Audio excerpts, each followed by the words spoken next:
welcome to another update on the world's most advanced role-playing game, written by Nick and Thomas.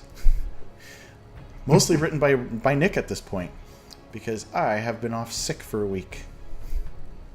Yeah, why did you just go and get sick, Thomas? We're in crunch here. Well, you see, I have these 3 little kids, and all they want to do is cough on Daddy and suck on their fingers and shove them in my mouth and sip from my cup, eat food from my plate.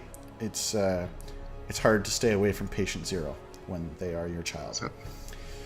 So I spent 3 days out of the last week in the hospital because that's like our only doctor's office, really, is to go to the hospital. And waiting around in order to meet a doctor, in order to get a prescription and stuff. And then I'm there the next day. And then I finally went down for the count. Anyway, I'm back. But we have a lot of good news and stuff to share this week. Right, Nick? Eh? Yeah. Oh, yeah. So let's cut to it. What do we have to tell these people? What have we achieved? Well, we've made it run a lot faster. We've got new towns spawning. Basically, we're taking all the bums out of the towns. People were starving to death, so now they can be beggars. It's like a job, and they just take money beggars, from the town. That's what you're talking about. Yeah, exactly. They go get money from the mayor, who has a stockpile of food, and then once they're full, they try to move to a town to try to find jobs. But if the town's too big, then the mayor will send them off to start a new town. So that's been really cool. So that was the 5th thing on our 6 things we needed to get working for build 11, basically on getting the simulator working.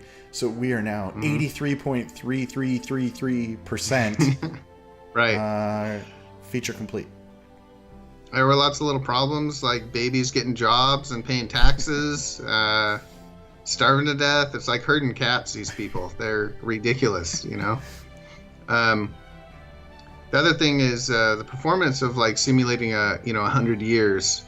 Like, it was hard before, but now that Thomas has decided that people have to be living realistically and alive, and we moved the turns down to an hour, it's a bear, right? So we've been having to get down into like the nitty gritty of C# code to get this thing running. So let's just paint the picture for this for people that maybe haven't followed all 48 previous episodes. So we want to pass a whole bunch of time because the world. We create a random world, and then we fill it realistically with people that are born, and they have jobs, and they do things, and they make decisions, and they cheat on each other's spouses, and all kinds of stuff that they go and do. And then the player is dropped into the middle of this living, breathing world. And then the simulator continues along as they play. And so we want to pass, at a minimum, I really wanted 1,000 years, but then as we were building the simulator, it was like, okay, maybe 300 years. And then it was like, okay, well, we could probably get away with 100 years. So that's really been our minimum viable product, is to get to the 100-year mark. And so to pass 1 year, it used to take something like 18 minutes to pass 1 year. And then you got it down to... I think it was almost 2 minutes. Yeah. That was last week or 2 weeks ago. Yep. And all this time, Thomas is writing more and more complex behavior for people, their passion system and all that. Yep. That's called pair programming, where one tries to undo what the other's doing, but in sync as a pair. Yeah, it just taken away all my time. And then we eventually got it down to about, the first year is about 5 seconds for a year, which is a huge improvement. And, the problem is the numbers are so big, like you have 100 people, and they're potentially at least looking to see if they're going to do something 24 times a day, times 52. Weeks. What am I missing? The days to weeks. Yeah. So we used to give them 1 turn a week. That's what we used to do. And we were like, it's just not realistic enough. Well, that's the way I felt. I'm sure Nick was happy, but I was like, it's just not realistic enough, and there's not enough chance for people to react to things with like 1 turn a week. So then we moved it down to daily, and then I was like, hey, what if we move it down to hourly? Because then there's all these additional benefits we can gain. And I was like, well, we can try it. And we tried it, and it looked pretty good. But so now they get 24 turns a day, 7 days a week, 52 weeks a year. And you managed to get all that calculating down. Now, you said it was something like 7-8 million. That's over 8 million turns in a year.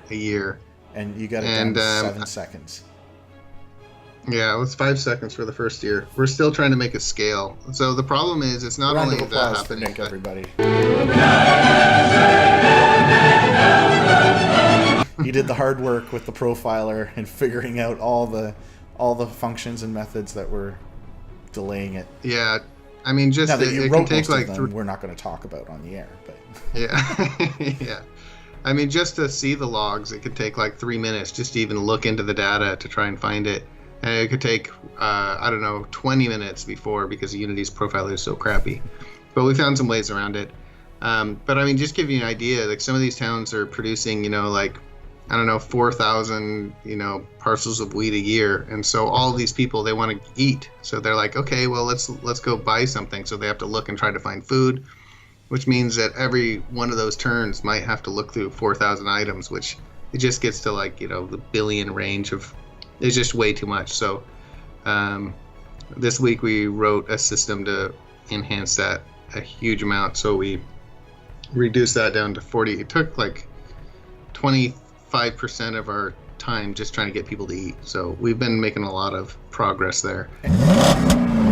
Yeah, that's been dropped down drastically with the help of Thomas and his low-level C# understanding. But yeah, I mean, it's been really enjoyable. But the problem is, like these people are born, they have to get married, have a kid, and then you have to wait like 16 years minimum before these people can work. So passing time is really something we have to do quickly, because we don't want to be sitting there for 3 hours to build a world. And so it's something that we just have to do. What if it was worth it? What if it was really worth it to wait the 3 hours? As long as you don't trip on a stone as soon as you walk out of your house and knock yourself out. But yeah, so still working on performance. It's absolutely essential. And then also the detail of people, part of the advantage of the hourly turns is that, you might see somebody working in the field and then they go home. And we really realized once you're really visiting people and you're in the town, they need to be alive. And so I think it was the right move to go hourly, but it hasn't been without its complications. But we're getting on top of it. It's been going really well. Every choice has a consequence, eh, Nick?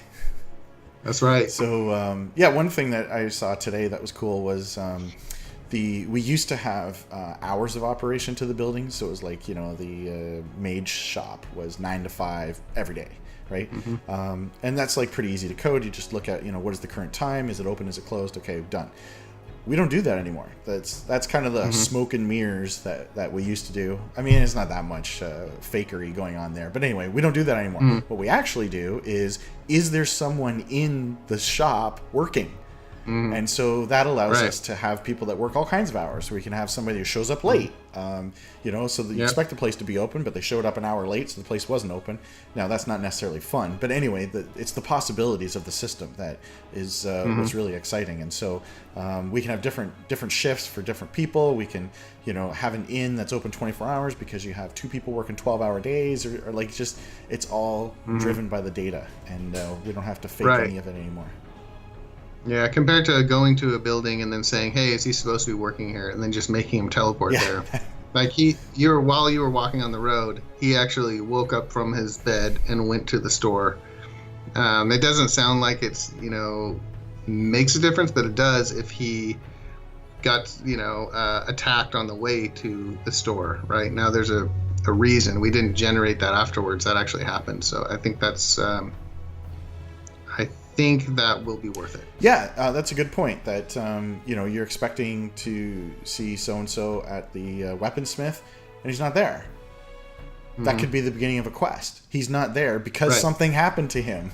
That's why he's not at work, right? And we didn't Right. have to like write that in some kind of, scripting language or whatever and like, ooh, we're now running this particular storyline. No, something actually happened that the player can then go and discover and go from Exactly. there. Yeah.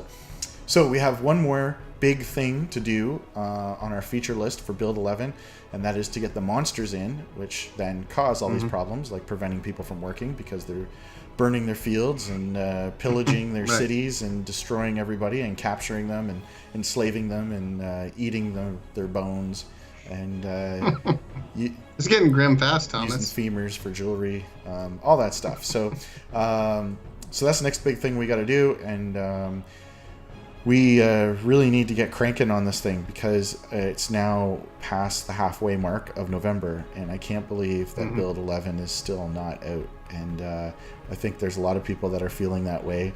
Some of them probably stopped watching these videos, and so yeah, for everybody's sake, for your sake, meaning all the fans out there, for your sake, including meaning Nick, for my sake and my sanity, we got to get this build out before the end of the year. What do you think of that? Yeah. Yeah, We got it, definitely. but not a crappy build, because nobody wants a crappy build. I don't want one. Yeah, that's right. So if you don't want a crappy build, let us know in the comments. No crappy build. That should be a hashtag thing. Maybe we can get something going. Probably not. So we got to get a good build out. We got to get this feature done. So we are going to work really hard over the next week. And I think if we give ourselves a week in order to get the monster stuff in, I already have it coded and working in the prototype. We got to get it into the real game. I think a week is enough time in order to get that done. And then when that is done, then we can go and start polishing everything because there's a bunch of technical debt and stuff that we still have to do. Now we have all these complications, like Nick's taking off for a week, and my wife is taking off for 4 days, which increases my household duties and stuff. But anyway, despite the challenges ahead, I'm fully committed to getting this build out before the end of the year. Yeah, we'll be working tomorrow. So Or the Saturday. yeah, that's one way we're going to do that. Tomorrow being Saturday, we're going to start on our work for Monday tomorrow, because that's the best we can do. We got Overwatch to play tonight. I mean, seriously, can't start tonight. It's already 11 p.m. my time. Anyway, so speaking of getting Build 11 out, we are going to probably push out a beta release. So there's an option in Steam that you can go and you can opt in. I think it's with a password. I'm not sure. But you can opt in to get the beta releases of something. So we've never used this before, but I think that we should now, because there's a number of people that are really, really eager to get their hands on this thing, and it's going to blow up in their face. And then they're going to want to really complain about that. And so we want to get all that happening right away, immediately. So we give them the best Build 11 that we can give them, and then they can find all the problems and help us uncover all those problems very quickly, and then we could do the real release on the regular release line, right? Not the beta stream, but the actual stream, and then that'll go out to everybody else. So don't know when that's going to start yet, but that is the plan. So all you Will Samas out there and Durhans and who's someone else? I don't know any names, Thomas. I can barely remember my own That name. is true, everyone. Nick wakes up each morning and says, "Who am I?" Okay, well, I can't remember the other names right now, but all the rest of you that have been very loyally following this, we can get it into your hands, and you can help us just figure out all the problems, the immediate gross problems that are in the build, and then we can very quickly squash all those bugs and get it. If you choose to. Yeah, they don't have to. We'll just keep delaying the build until they do. No, that would just be the easiest way to speed up the final release of the build, right? Just get it into a couple people's hands, figure out all the problems, and then get it out to everybody else. So once again, we're not going to show them the game, because why would we? And but we got the settlement part working. So while you play the game, there could be new settlements that are being founded, and all the beggars being kicked out of the town to go off to the new settlement. It's so realistic, so true to life. And so we finally got that working. Not perfectly, but it is working. And we're going to move forward and get the monsters and quests and stuff going. So I guess we will give you an update next week on where we stand with all this. Nobody knows. Nobody knows what's going to happen. You have to watch the video next week to see what came. Okay, bye, everybody. Bye.